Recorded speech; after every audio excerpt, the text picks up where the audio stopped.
All the black women, I'm talking to you.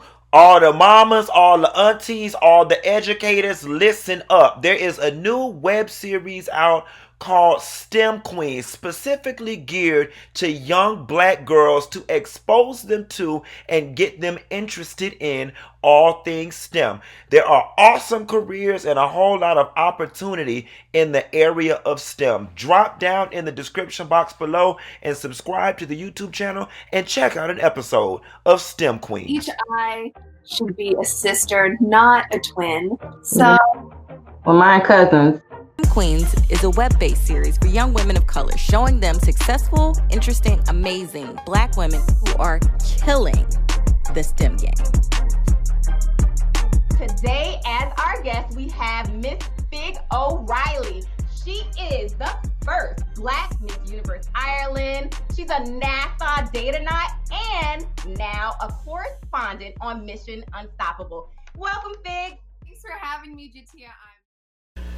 Y'all, I don't know what rock I've been hiding under for the last couple of days, but I was laying in my bed today, minding my business like I always do, and I stumbled across a social media post of New York Governor Andrew Cuomo issuing an apology in response to 3 sexual harassment allegations, and it hurt me to my core. And then it made me begin to think about these sticky situations and these slippery slopes that these campaigns, movements, and cancel culture has created. Y'all want to talk about it? Here you go.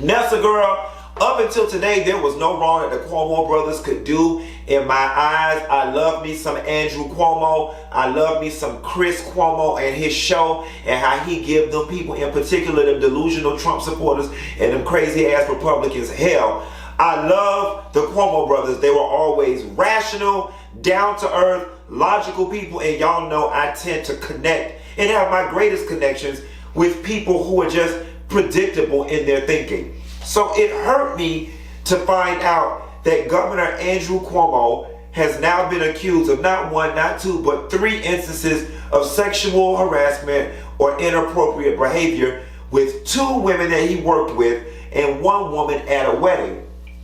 And it's funny because as I began reading the article and going through the details that each woman gave their story, I'm not going to lie to you.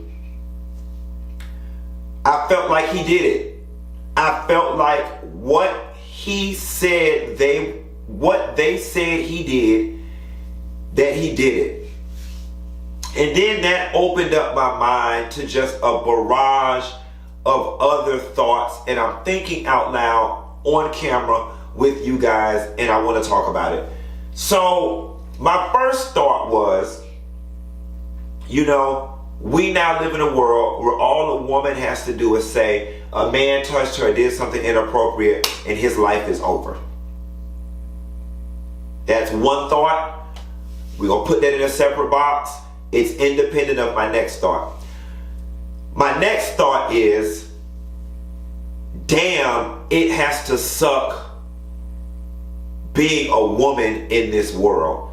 That men view women as property, think that they have the right to have dominion over them, and being a man, I can't begin to relate or understand what it feels like to just simply want to go to the grocery store to pick up a carton of eggs and some milk, and you got men catcalling or bothering you or infringing on your space. So that's my second thought, completely independent of the previous and the next.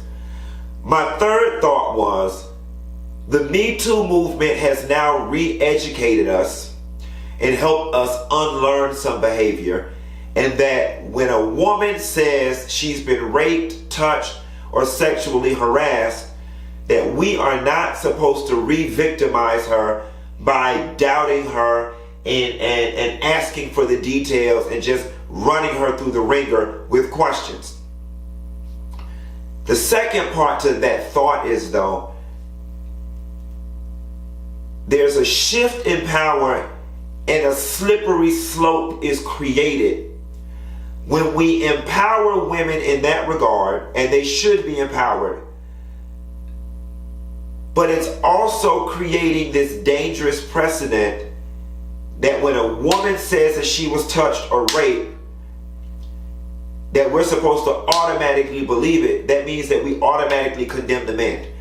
And let's not pretend like there aren't vindictive women out there that will lie on a man. And with this cancel culture and all these different movements that we've got going on, the quickest way to ruin a man is to cry sexual harassment. My next thought is, damn, there are so many people's lives out here that have been ruined with sexual harassment, and it seems as if you want to get a political figure, an executive of a company, or a celebrity in trouble. These days and times, all you got to do is holler sexual harassment and it's all over for them. Then my next thought, completely independent of the other, is, damn, men are really assholes, because these men and these men of power are truly going out there harassing these women, asking to touch them, asking to talk about their sex life, asking this, that, and the third. Then my next thought is, the world has gotten so sensitive, you can't even let your hair down after work and have a real human-to-human conversation without there being fear of it being misconstrued as sexual harassment. Here's how I want to tie it all together. You know, I am one of those people, and this is a strength, and perhaps if I worked in a corporate environment, it would be a weakness of mine. I am one of those people that it is a requirement for me to exist. That if I'm around you every day, day in and day out, we become family. I want to know what's going on with you. I want to know what's going on in your household. I want you to know what's going on with me. I want to go to lunch with you. I want to come over to your house sometimes for dinner. I want our kids to play soccer together. I'm just very communal like that. I could not sit in a cubicle, me, Sally, Jim, Jane, for 5 and 6 years at a job and only have a co-worker relationship with them. That's just the way I'm programmed. I recognize that other people can keep their co-workers as co-workers. Me, on the other hand, anything that I spend that much time with becomes family.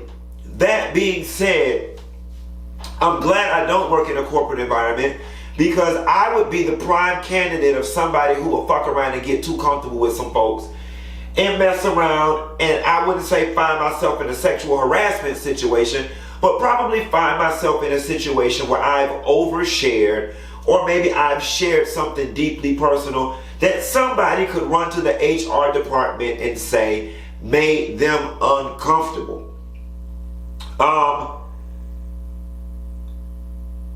I think as we deal with a lot of this sexual harassment stuff, I think some of it is black and white sexual harassment. That's a lot of these men, they damn did it. I think other parts of it are perhaps humans getting too close to each other in the work environment.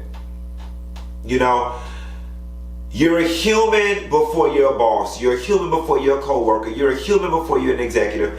And I think sometimes when we begin having heart-to-heart connections and getting very social and comfortable with people, we can sometimes get too comfortable. And I think that some people find themselves in sexual harassment or I was uncomfortable at work situations just as a matter of getting too comfortable. Now, as it relates to Andrew Cuomo and what these women are alleging, there is no room for misinterpretation. If what they allege happened, he sexually harassed the dog fuck out of those women. And I'm highly disappointed. I'm disappointed because I thought, and I still think, that Cuomo is one of the good guys. But it still shows that even the good guys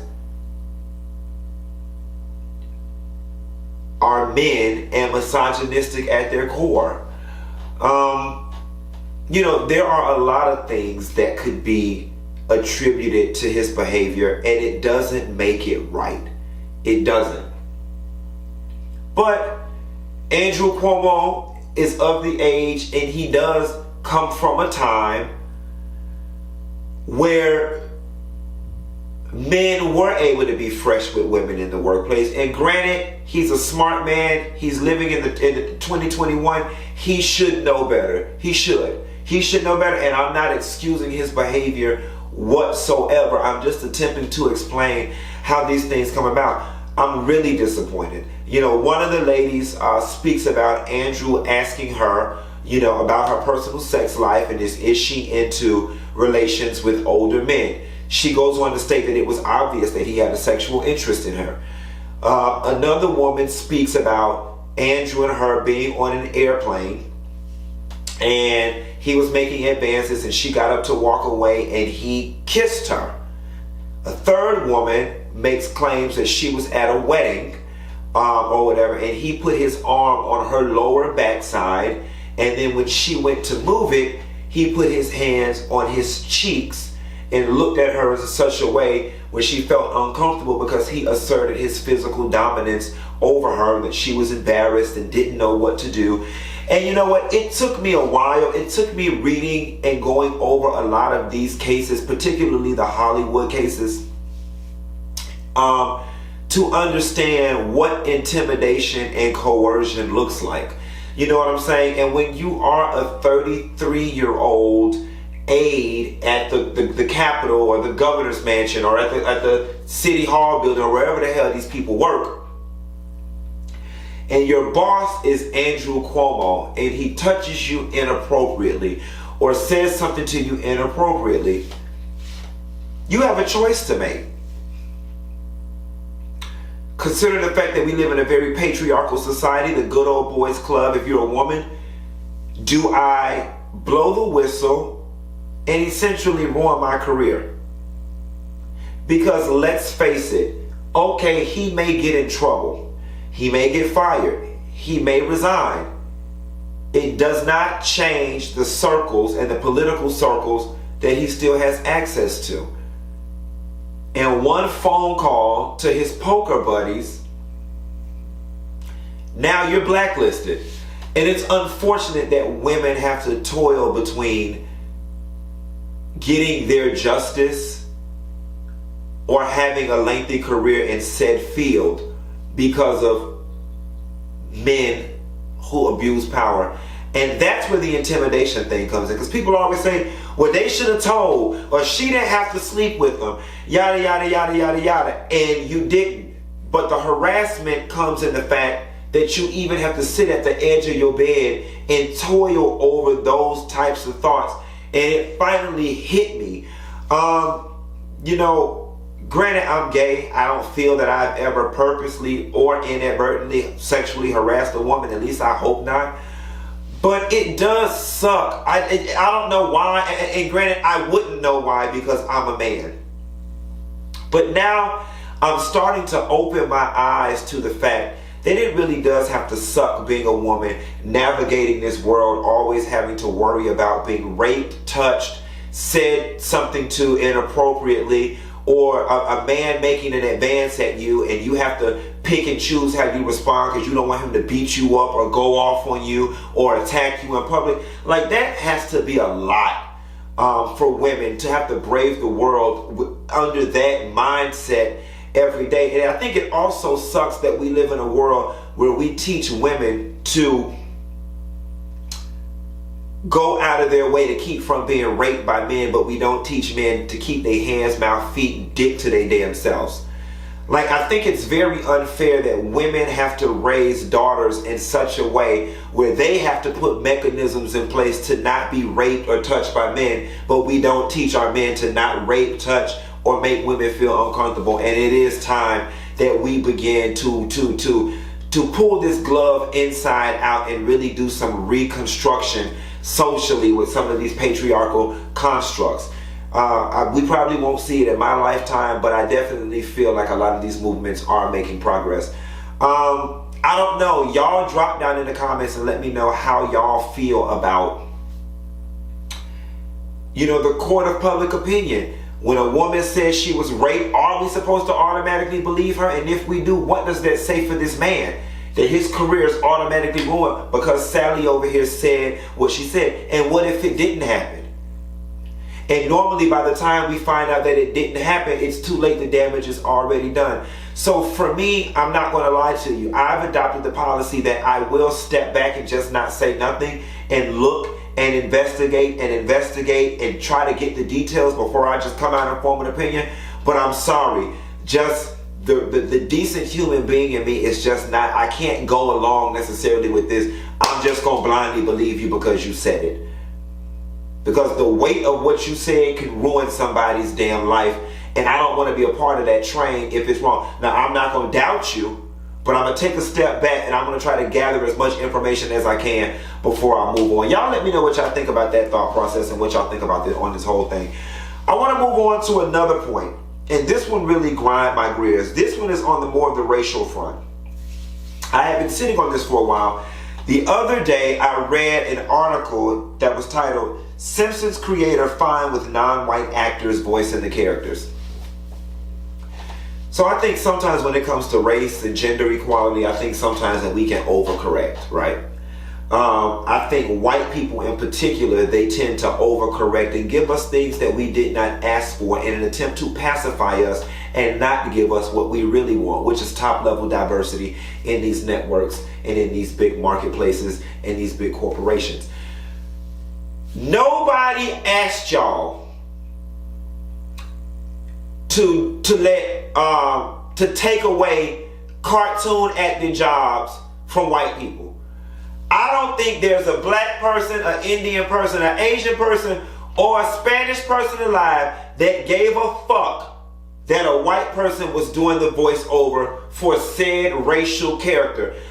For one, it does not bother me. I thought that was the beauty of being a voice actor, that everyone could not do it, that you could make and take 19 different voices out of your throat, your vocal cords, and make these characters happen. This is an overcorrection in the worst way that nobody asked for. How about you take 3 or 4 of them white men out the boardroom and replace them with people of color? We'll take that. But Quentin Antoine Latham, has no problem whatsoever with a white person voicing a black character, a Latin person. And see, black people, we got to be careful.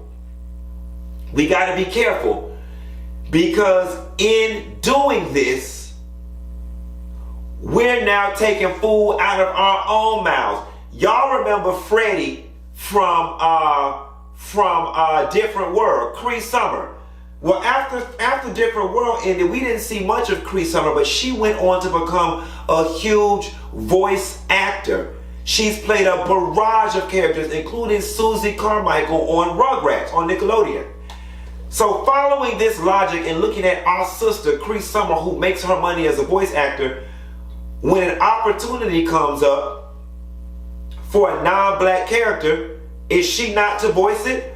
Following this same logic, Regina King played Huey on the Boondocks. Following this same logic, women should not voice over men characters, and men should not voice over women characters. Following this same logic, humans shouldn't be voicing over animals. It's just stupid. You know what I'm saying? Now, should Zoe Saldana be playing Nina Simone? Absolutely not. Okay? Should Lindsay Lohan be playing Cleopatra? Absolutely not. Should Cindy Crawford be playing Florida Evans? Absolutely not. But when it comes to voice acting, I think everybody should be able to do everything, especially considering, and the Simpsons creator said this, he said that I saw no problem with it because no one was being excluded. It's not as if black people weren't being given a chance to voice characters on the network, on the show, across the cartoon genre. It's not as if black people were not being hired in order for these white people to play these parts. That's a whole different story. I think in the voice acting world, everybody should be able to play everything. That's what makes you a gifted voice actor. If they go get my black ass, I can only play one role as a voice actor. I can't manipulate my voice in such a way to play 19 different roles. I would not have a long career in voice acting and in voiceover work. So I think that sometimes, y'all, when we start calling for equality and all these different things, we have to really sit back and figure out what it is we're really asking for, what it is we're really doing. And to be quite honest, it's a hollow gesture. It's an extremely hollow gesture because, bitch, let's face it. Let's not pretend like there's 500,000 black cartoon character roles out there. We talking about something that affects a very, very, very, very, very small part of the population. So goddamn small that it does not matter in our plight for equality and our fight for justice. It really don't matter. It is so inconsequential and non-germane to what's going on with us in the real world and in the entertainment industry. Now, correct me when I'm wrong and acknowledge me when I'm right. I'm curious to know how y'all feel about the voice acting situation. Drop down in the comments and discuss. For this and other of my random thoughts, be sure to like and subscribe to my channel, and be sure to click that little bell button so you get a notification every time I do a video. And I'm gonna eat me 2 Eggo waffles to see if I can find the strength to watch them damn Basketball Wives. And I'll call y'all later. Bye.